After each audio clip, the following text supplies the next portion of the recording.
So good morning, everybody, and welcome to IGTV. This is a production of New York City After Garden. We have with us today Richard Horowitz, and Richard is going to be giving us a lot of information today.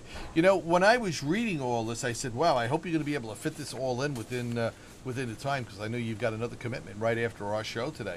So this is really quite a hearty list of things to talk about. So, Rich, why don't you get right into it?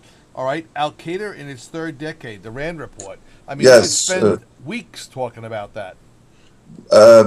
Brian Jenkins at the Rand Corporation recently published a report entitled Al Qaeda in its third decade. It's available on Rand's website. I think it's worthwhile reading. It's about 30 pages. He has some interesting assessments. Just I'll mention a few. He says, of course, that Al Qaeda has been severely crippled in its ability to execute operations, but its imminent demise is not in the near future.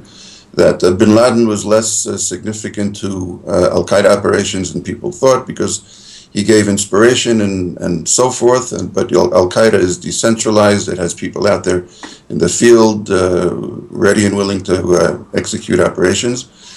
And he analyzed also that Al Qaeda, in its mind, is winning. In its mind, this war or clash started centuries ago, and it's not going to end in the near future because they know God is on their side. So I think that's a worthwhile report to read. It's only about 30 pages. Well, that's good, Rich. And maybe what I'll do is I'll try and grab some links from you later on today, and we'll put those links up there on the chat as well. Now, the next thing was this gentleman you said was sentenced to 12 years, Jabbar. Tell me all about him. Yeah. There's a lot of extradition and decisions by the European Court of Human Rights taking place nowadays. We spoke last week about the European Court of Human Rights allowing for the extradition of Abu Hamza, and the Department of State offering a $10 million reward for the head of a Pakistani terrorist group that was responsible for the attacks of Mumbai.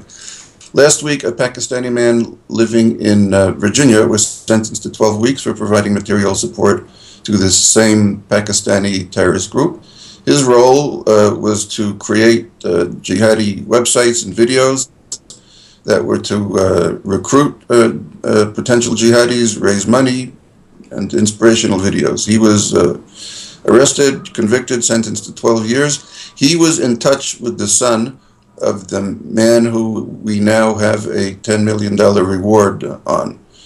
So there's one connection. Now, last week we spoke about Abu Hamza's extradition to the U.S. This week, the European Court of Human Rights is dealing with another British person. Abu Qatada was indicted and sentenced in Jordan to 15 years for his role in the 1998 attacks. He lives in Britain. He went to the British court, and his extradition was held up. He appealed, and he won.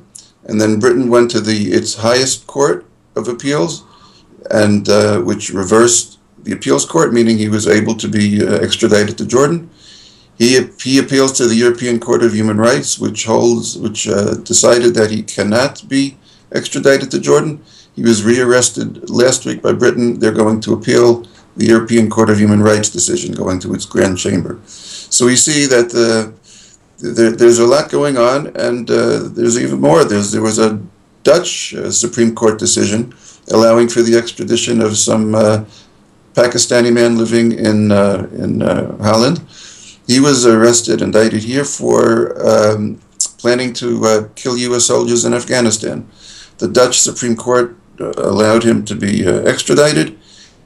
He is going to appeal the decision at the European Court of Human Rights. The whole issue revolves around Article 3 of the European Convention on Human Rights, which states that nobody shall be subject to torture or degrading or inhumane treatment. Now that sounds like a simple concept. Meanwhile, the Abu Hamza decision, the European Court's decision on Abu Hamza, allowing him to be extradited to the U.S. was 70 pages. So these things are going to become more and more prominent in the news as governments arrest, indict, or convict more and more terrorists. You know, I have been paying attention to this more since you've been coming onto the program, and I found some of this is very interesting.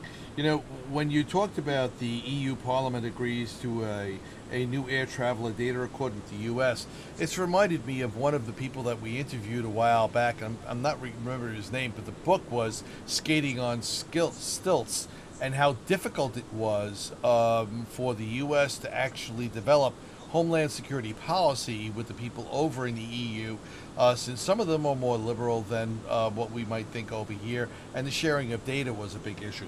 What can you tell us about that EU Parliament agreement? Yeah. The background to it is the European Union, a while back in the 90s, decided on certain data privacy laws, data protection laws, and they're very different system than what we have here. And their rule is that data on European citizens or citizens of EU countries cannot be shared with other countries that don't abide by the same data privacy protection that European courts provide for. So the United States had been, U.S. government had been involved with the negotiations with the EU on this, and all sorts of agreements on various sorts of data transfer. And they have had agreements before on data transfer. And I think it was last week they decided upon a new agreement, which had, I think, 19 different types of information that could be transferred if there were certain protections and assurances regarding the data. And after 15 years in U.S. possession, the data has to be anonymized. In other words, made anonymous. Yeah. But that's the underlying rule, that the EU and European countries that are EU members are obliged to enact legislation consistent with EU decisions. And that's the underlying background to all of this, that the EU won't allow for data to be transferred to a foreign country unless it abides by EU standards. All right, Richard Horowitz, accomplished attorney, former member of the IDF, and I guess also a private investigator here in Manhattan. Hey, Rich, thank you very much. We're going to take a short break here. We'll be back right after this message from our friends over at the FBI. I am a mother. I have a degree in electrical engineering. That wasn't bad. Stop the plans of terrorists. I am a special agent with today's FBI. It's not the same world. It's not the same FBI. In defense of this great nation,